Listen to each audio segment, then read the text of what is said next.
Alors, nous avons ici une fusée. On doit regarder la force que va développer entre guillemets les moteurs en newton pour qu'elle ait une accélération égale à 0,8 fois la gravité terrestre. Alors, la masse de la fusée, c'est 150 tonnes. La gravité terrestre ici, donc c'est 9,81 newtons par kilogramme. Et donc, on doit définir grand F, c'est-à-dire la force qui résulte de la poussée, entre guillemets, des moteurs. Alors, comme dans toute étude de mécanique, il faut définir le système, le référentiel, faire le bilan des forces et peut-être, voilà, c'est ce qu'on va regarder, la deuxième loi de Newton. Alors, le système, c'est la fusée. C'est la fusée ici.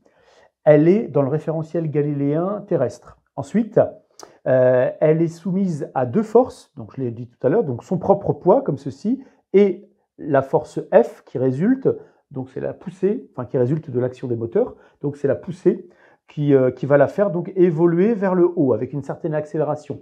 Donc au départ, évidemment, la fusée, elle démarre vraiment tout doucement. Plus ça va donc prendre de la vitesse, elle va avoir une accélération, d'accord, pour ensuite aller plusieurs kilomètres à la seconde. Alors, ça, une fois qu'on a fait tout ce listing de départ, on peut faire le bilan des forces, d'accord. Donc F plus P. Et donc, par le biais de la deuxième loi de Newton, on peut dire que c'est égal à la masse de la fusée fois son accélération. Donc là, c'est ce que je vais écrire ici.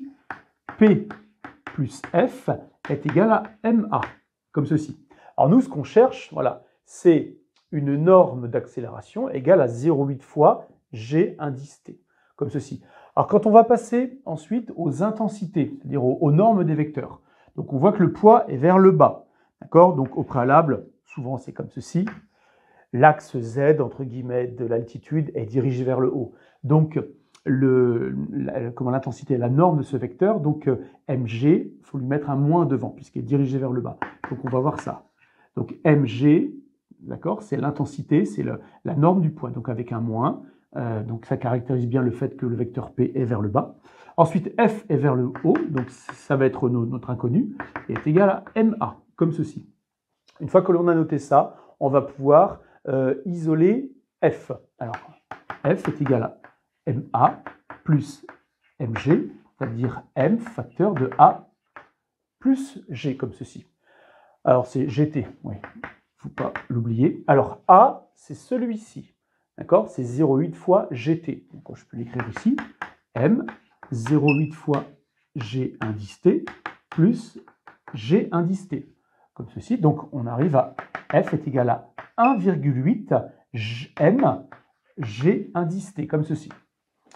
Et donc, une fois que l'on a, on peut l'entourer, l'expression donc littérale, on va remplacer par les valeurs numériques. Donc F est égal à 1,8 multiplié par la masse de la fusée, donc ça fait 150 tonnes, donc ça fait 150 10 puissance 3 kg, multiplié par GT, c'est-à-dire 9,81. Comme ceci, voilà.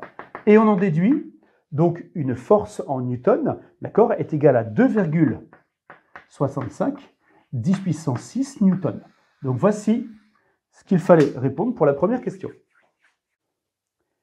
Alors, au bout d'un temps t est égal à 120 secondes, nous cherchons à calculer la vitesse de la fusée et la hauteur par rapport au sol, voilà, qu'elle a effectuée, entre guillemets, voilà, pendant ce temps-là. Alors, pour la vitesse et la hauteur, donc il faut se rappeler des formules de cinématique qui nous servent à définir. Alors, je les rappelle vite fait par oral. Première ligne, c'est l'accélération. Et on passe donc à la vitesse, à la deuxième ligne, en primitivant, donc en cherchant la primitive de la première ligne. Et ensuite, on passe à la longueur effectuée. Alors, ça peut être une hauteur ou une longueur, voilà, suivant le sol. Donc, on arrive à un x ou un h, d'accord, en primitivant, encore une fois, la vitesse. Donc, voilà les trois lignes que l'on a rencontrées maintes fois. Et donc, là, pour la vitesse, voilà, je vais avoir la vitesse est égale à une accélération fois un temps, plus la vitesse 0. Donc, je vais le rappeler ce que c'est. Donc là, on va avoir AT plus V0. Le V0, on se rappelle, c'est la vitesse donc, du système, en l'occurrence ici la fusée, au temps t égale à 0. Au temps t égale à 0, la vitesse de la fusée est nulle. Donc, on peut s'en affranchir.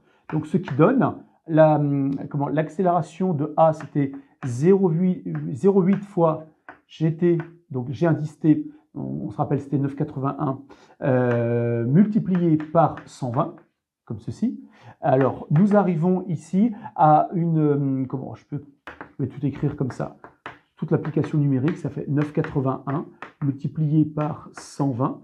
Donc nous arrivons à approximativement une vitesse de 942 mètres à la seconde. Et donc, comme je faisais tout à l'heure allusion à la troisième ligne qui correspond à une longueur effectuée, soit en horizontale, soit en verticale, donc là, je vais réécrire 1/2 de AT carré. Ben effectivement, puisque la deuxième partie, d'accord, c'est V0 fois T, c'est-à-dire la vitesse à l'instant T égale à 0, elle est nulle, plus H0. Or, comme la fusée démarre du sol, donc H0 est nul. D'accord? Donc, il ne nous reste plus que cette expression-là. Donc, nous arrivons à 1/2 multiplié par, toujours la même façon, 0,8 fois G indice T. Donc, 0,8 fois, je peux même directement, donc c'est 9,81. Ensuite, multiplié par 120 au carré.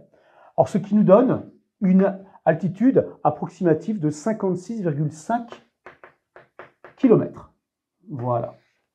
Alors, ce sont des petits calculs vraiment de base pour manier les outils de la cinématique. Donc, bien se rappeler les trois lignes qui nous servent et ensuite enlever ce qui ne nous sert pas, en tout cas ce qui est nul.